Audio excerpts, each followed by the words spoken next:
A Cogan Station contractor is facing time in federal prison. Today is Wednesday, July 24th, and this is 570 News on the Go, brought to you in part by NorthCentralPA.com. Showers and thunderstorms today, a high in the low 80s.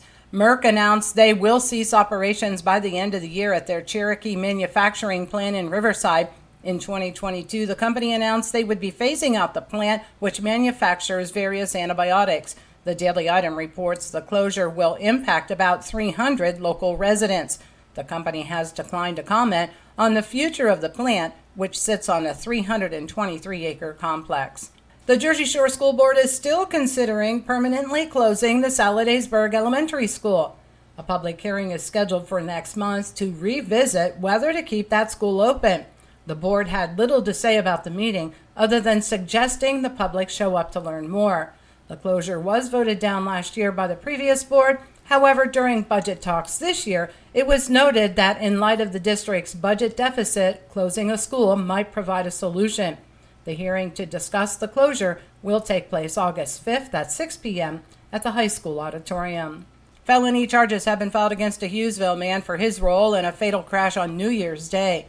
Police allege 45-year-old Anthony Matchey was under the influence of marijuana and driving a rideshare client to Wilkes-Barre when his car crashed on Interstate 80 in Montour County. He claimed a fox, dog, or deer ran across the road. Yaeli Gomez died in the accident. Matchey was arraigned on 4 felony charges, including homicide by vehicle. Felony charges are filed against 51-year-old Franklin Rovenold of Watsontown.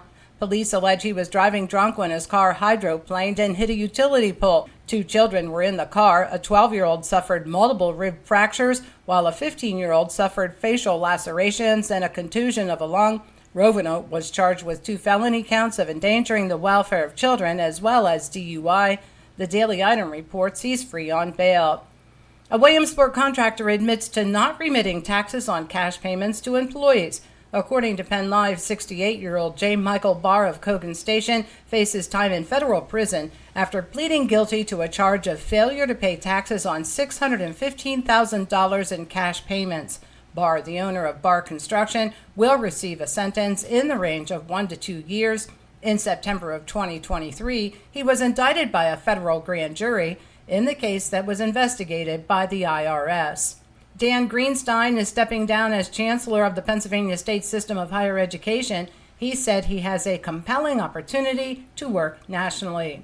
A former Philadelphia police officer was sentenced 8 to 20 years for shooting and killing a 12-year-old boy who was unarmed and on the ground.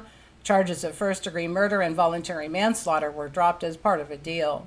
And pre-bidding is already underway for a rare copy of the first book in the Harry Potter series, Harry Potter and the Philosopher's Stone, known in the U.S. as the Sorcerer's Stone. The rare book comes with a slew of errors. The book is currently listed at $13,000. For the latest in news and events, head on over to NorthCentralPA.com. I'm Liz Brady, and you're up to date with 570 News on the Go.